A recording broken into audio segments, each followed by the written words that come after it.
Hi, and welcome back to Grandma's Good News Stories. It's a chilly day here, and it's the Christmas season.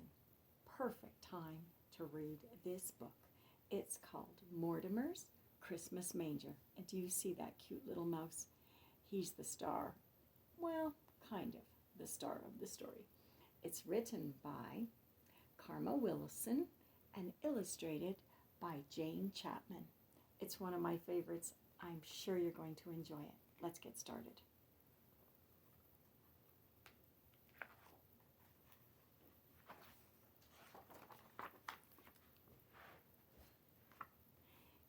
In a big house lived a wee mouse named Mortimer. He dwelled in a dark hole under the stairs. Can you see him?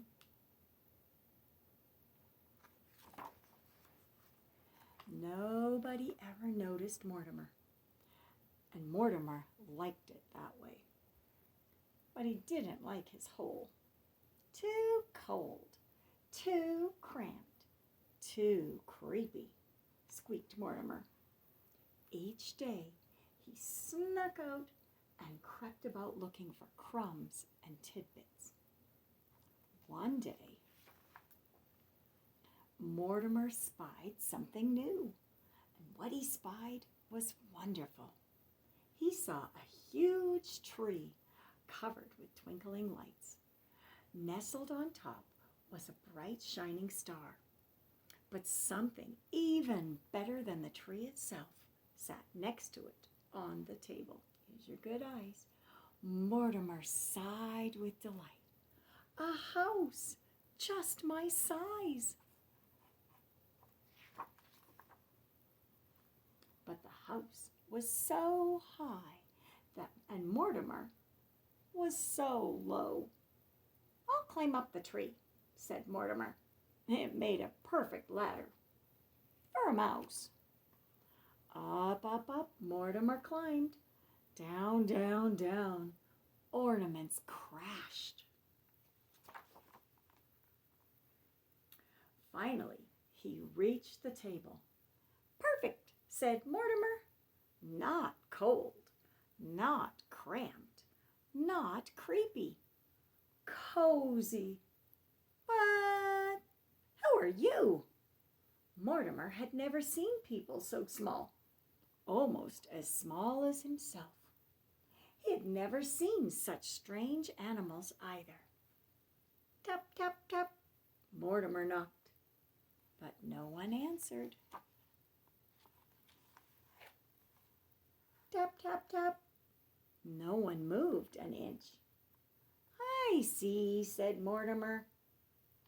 You aren't real, only statues. And so Mortimer lugged and Mortimer tugged. One by one, he dragged the statues out. When he reached the smallest statue, he saw it was a baby in a wooden bed, just Mortimer's size. There's no room for you here, Mortimer said. Out you go. Then into bed crawled Mortimer. He fell fast asleep in the soft, warm hay. Doesn't he look cozy? The next day, as Mortimer crept about, he found good things to eat. Cookie crumbs, fruit-cake morsels, and spicy peppermint candy. But when Mortimer scamped back up to his new home, the statues were set up again.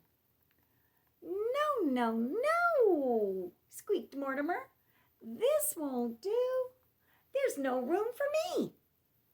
And so Mortimer lugged and Mortimer tugged until all the statues were out. And stay out, he said. Then into bed crawled Mortimer. He fell fast asleep in the soft, warm hay.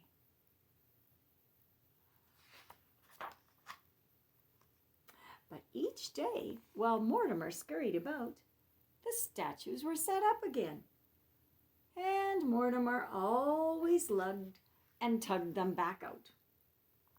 Then one day, Mortimer set out and saw the big people gathered around the tree. He couldn't go out there, so he hid among the statues. A man started talking. Mortimer listened, and what he heard was wonderful. "Since it is Christmas Eve, I shall tell the Christmas story," said the man.